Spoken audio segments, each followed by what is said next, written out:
तव कथामृतम तप्त जीवनम कविभिडीडितं कल्मषापहं श्रवणमंगलम श्रीमदाततं भुवि गृह्णन्ति ये भूरिदा जनाः।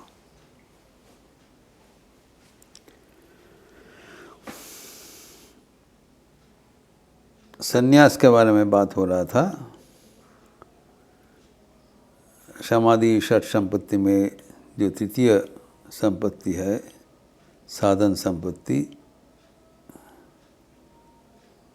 उपरति। उपरीति का एक अर्थ है आनुष्ठानिक संन्यास ग्रहण। संन्यास किस प्रकार होता है, कैसे लिया जाता है, इसके बारे में कई दिनों से हम लोग चर्चा कर रहे थे। फिर आखिर में हम लोग देखा भगवद गीता में जो संन्यास योग अर्थात पंचम अध्याय का षष्ठ श्लोक में बताया भगवान, संन्यासस्तु महाबाहु दुःखमाप्तुम अयोगतः योगयुक्त मुनिर्ब्रह्म अचिरेणाधि गच्छति। प्रस्तुति बिना कोई अगर संन्यास ग्रहण करने का प्रयास करे वो व्यर्थ हो जाएगा, लेकिन जो निष्काम कर्मयोगी वो बहुत आसानी से संन्यास जीवन यापन कर सकता है। सम्यक न्यास को ही संन्यास कहलाता है, संपूर्ण रूप से त्याग का जीवन ग्रहण करना। हम लोग उल्लेख किया था इसके बारे में स्वामी विवेकानंद का क्या विचार है, वो बहुत महत्वपूर्ण है। Swami Vivekananda is idea of संन्यास। स्वामी जी जब द्वितीय बार पाश्चात्य में भ्रमण करने के लिए जा रहे थे बेलूर मठ से, तब उनकी यात्रा का पहले बेलूर मठ के उनके जो अनुगामी तरुण शिष्यगण है जो संन्यास जीवन यापन करने के लिए आए हैं, उन लोग उनको एक संभाषण दिया था, फेयरवेल, जिसके उत्तर में स्वामी विवेकानंद ने अत्यंत महत्वपूर्ण कुछ बातें कहा था जो कि संन्यास जीवन का नींव समझा जाता है।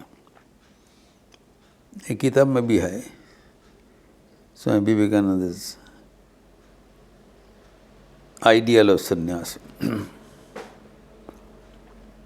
संन्यास जीवन का क्या आदर्श है एवं कैसे वो आदर्श जीवन में अपनाएंगे, इसके बारे में महत्वपूर्ण संक्षिप्त रूप से स्वामी जी ने कहा था।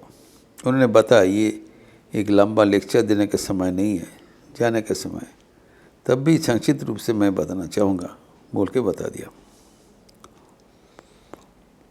तो पहले स्वामी विवेकानंद जी ने कहा जो संन्यास ग्रहण जो ऑर्डिनरी साधारण जो अर्थ में साधारण रूप से जो संन्यास ग्रहण किया जाता है भारत में, वो है किसी को जीवन में ईश्वर आराधना का प्रबल इच्छा हुई तो संसार छोड़ के अन्यत्र चले गए भगवान को भजन करने के लिए, संन्यास ग्रहण कर लिया। स्वामी विवेकानंद कहते हैं ये साधारण सन्यासी का बात है, लेकिन जो आदर्श सन्यासी का जीवन अलग है। साधारण व्यक्ति संन्यास संसार छोड़ के संन्यास ग्रहण करते हैं, लेकिन जो आदर्श सन्यासी होगा वो संसार में रहते हुए ईश्वर का आराधना करेंगे। अर्थात स्वामी जी के कहना वो संसार में उसको रहना चाहिए, लेकिन उसके भीतर कुछ सांसारिकता नहीं होना चाहिए। You should stay in the world but not with worldly thoughts. ये ग्रेट डिफरेंस है। क्यों ये संसार में क्यों रहेंगे? सबको सेवा करने के लिए। तो संन्यास का तो कुछ अर्थ होगा। स्वामी विवेकानंद कहते हैं कि ए सन्यासी लिव्स फॉर अदर्स। ये उनका जिस्ट बात है, जो औरों के लिए जीते हैं। स्वामी जी का जो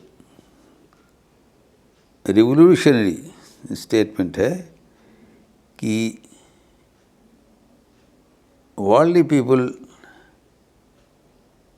loves to live, whereas a sannyasi loves to die.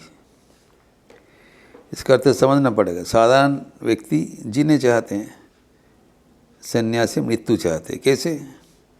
समझिए, परवर्ती वाक्य में कहा मृत्यु चाहते हैं, मतलब क्या वो आत्महत्या करेगा? नो। उनके जीवन औरों के लिए समर्पण करेगा। There should be meaning to live. उनके जीवन में जो जीने का कारण है सेवा करना, अपने जीवन को त्याग के माध्यम में उत्सर्ग करना। इसीलिए स्वामी विवेकानंद का जो स्वर्णिम उद्गार है, they alone live who live for others, the rest are more dead than alive.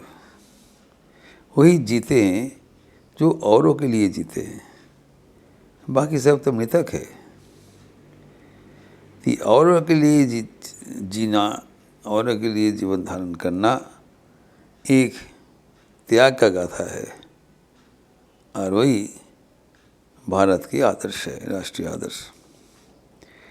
Now स्वामी विवेकानंद कहते हैं कि जो सन्यासी होगा, उनके अनुसार उनका जीवन एक आदर्श त्यागी का जीवन होगा, जो कि अपने शरीर एवं मन औरों को सेवा के लिए उत्सर्ग कर चुके हैं। He has offered his body and mind for the benefit of others. अपना स्वार्थ बुद्धि नहीं है। He doesn't live for him anymore. He lives for others. और वही जीने का रहस्य है। स्वामी कहते हैं जो ऐसे जीते हैं वही जीते हैं, बाकी सब मृतक है। जो अपने स्वार्थ सिद्धि करने के लिए पड़े हुए हैं, वो तो कृपा का पात्र है। जगत में रहना चाहिए, औरों को सेवा करने के माध्यम से अपना जीवन को उत्सर्ग करना, ये है बात। तो उसका मॉडल कैसे होगा? स्वामी जी कहते हैं कि ये तो आदर्श का बात है, लेकिन ये आदर्श को जीवन में अपनाना पड़ेगा, तभी आदर्श हमारे लिए लाभदायी होगी। तो अपनाने का मतलब क्या है? स्वामी जी कहते हैं कि ये जो सन्यासीगण है, इन लोग कोई भी कर्म करने के लिए तैयार रहेगा। इस मुहूर्त में वो एक मठ का प्रांगण दिखाते हुए कहा उस दिन कि वहाँ पर इन लोग सब्जी तैयार करेंगे एवं प्रयोजन अनुसार वो बाजार में जाके उसको बेच कर गए सेवा के लिए, और परवर्ती मुहूर्त में अगर उसको प्रयोजन हो तो शास्त्रीय क्लास लेंगे, शास्त्र चर्चा करेंगे। अर्थात उनके जीवन के प्रत्येक मुहूर्त एक constructive and formative phase of life में नियोजित करेंगे। प्रत्येक मुहूर्त वो ये आध्यात्मिक साधन के लिए, सबके कल्याण के लिए उत्सर्ग करेंगे। और ये है जो कल्याण के लिए जब उत्सर्ग करते हैं वही अमर हो जाता है। जो बचने के लिए जीते हैं वो मर जाता है, और जो मरने के लिए जीते हैं वो अमर हो जाते हैं। यही स्वामी जी का अद्भुत समाधान कि सन्यास, जैसे कि ट्रेडिशनल सन्यास में कहा जाता है कि जो भगवान को जीने, भगवान को प्राप्त करने चाहते हैं, वो अपने जीवन में त्याग का व्रत अपनाएंगे, लेकिन निरंतर कर्म करते हुए, कर्म छोड़ते हुए नहीं, निरंतर कर्म करते हुए, निष्काम कर्म करते हुए, कर्म फल को भगवान के चरणों में समर्पण करने के हेतु वो कर्म करते रहेंगे, एवं कर्म से जब चित्त शुद्धि हो जाएगा तब वो अपने आप उसका जीवन संन्यास में प्रतिष्ठित होगा। लेकिन जब तक वो अवस्था प्राप्त नहीं होता है तब तक दो मार्ग है। एक है कि कर्म छोड़ दिया, जैसे साधारण संन्यास का जो अर्थ होता है, जो नित्य कर्म छोड़कर कोई जगह में साधन भजन करने के लिए धन पड़ा। लेकिन जो स्वामी विवेकानंद के कथित सन्यासी वृंद है, सन्यासी का परंपरा जो चालू किया, वो कभी ऐसे नहीं करेगा। वो प्रत्येक मुहूर्त तो औरों को सेवा में नियोजित करेगा, अपने स्वार्थ सिद्धि के लिए नहीं। उनका जीवन औरों के लिए उत्सर्गीकृत है। He has offered his life for the benefit of others. यही सन्यासी का आदर्श है। स्वामी विवेकानंद यही इस ब्रांड में, एवं इसके प्रत्येक कर्म औरों के लिए कल्याण के लिए नियोजित है। Is every this drop of blood is dedicated for the benefit and service of others. इस उच्च आदर्श स्वामी विवेकानंद हमारे सन्यास जो धर्म है उसके साथ अटैच किए हैं। जो ट्रेडिशनल वे में जो बातचीत है, शास्त्र पाठ करेंगे, सन्यास करेंगे, वो तो है, लेकिन जो नवीन संज्ञा दिया है, new definition, new way of life, Swami Vivekananda कहते हैं कि सबको सेवा करने के लिए वो जी रहे हैं, एवं उनका ये जीना आखिर में उनको अमर बना देता है।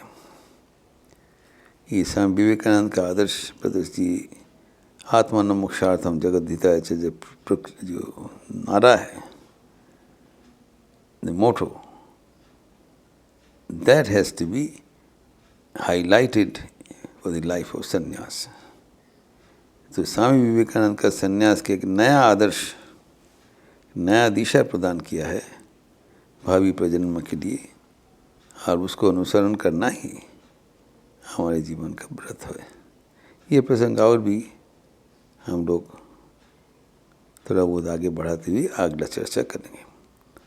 ओम शांति शांति शांति।